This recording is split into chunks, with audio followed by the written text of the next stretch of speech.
Everyone's least favorite father of open source development, Linus Torvalds, shocked the world with his recent decision to formally apologize for being a jerk.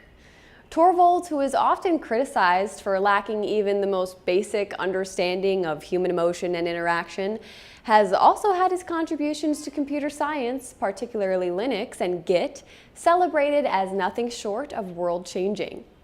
After his apology, Torvalds announced he would be taking some time off to learn how to better deal with others. It is believed that since this announcement, Torvalds has been exposing his neural network to hundreds of thousands of images and videos that a third party has labeled nice. More on this and other cybersecurity news right now on the Daily SOC. And 5, 4, 3. A ransomware attack took down the flight information screens at Bristol Airport, leaving arrival and departure boards out of service. In order to manage the ensuing chaos, employees began using whiteboards and posters to alert customers when and where their flights were boarding. Due to some crude handwriting and Amy the intern insisting on using cursive, reports say that baggage claim alone took up to an hour in some cases. Bristol claims that miraculously not one single flight was delayed due to the attack. Although in order to depart on time, most flights took off with a cabin of approximately 12 passengers. Next up, the United Kingdom's government was forced to investigate an influx of hacks targeting universities. Foreign hackers were feared at first, but the culprits turned out to be the various universities' own students and staff. The inside attackers were reportedly trying to set up a safe environment to learn hacking. Authorities were able to crack the case by observing a drop in activity from noon to 1 when the attackers were taking their lunch break. Previously observed clues such as unexpected dining hall lobster lunches, unlocking every vending machine on campus, and a jumbotron reading "School Sucks" were apparently not conclusive evidence.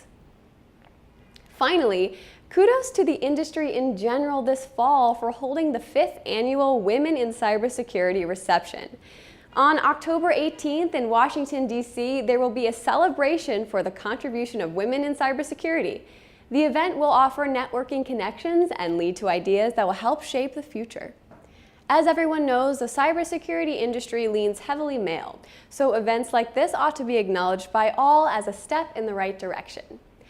Unlike most security-related events where the cuisine and handouts consist of continental breakfast spreads and useless tchotchkes, this event will feature a room full of good wine, classy hors d'oeuvres, and limited edition female-produced fine art. Not to mention some of the smartest and most badass women in the world. But sorry guys, it's invitation only. I also was uninvited. Today's security tip is always remember to stop, drop, and roll in an emergency. When your app or service inevitably gets hacked, stop the service from operating. Drop any connections it may have with the internet and roll out a patch for the issue as soon as possible. Depending on the severity of the flaw and the attack, you may also want to stop, drop, and roll in the more traditional sense, as you'll likely be fired shortly. As a reminder, if you would like to send us a letter, please address it to fanmail@tag-cyber.com. Signing off, I am Laura Finelli, and this has been the Daily SOC.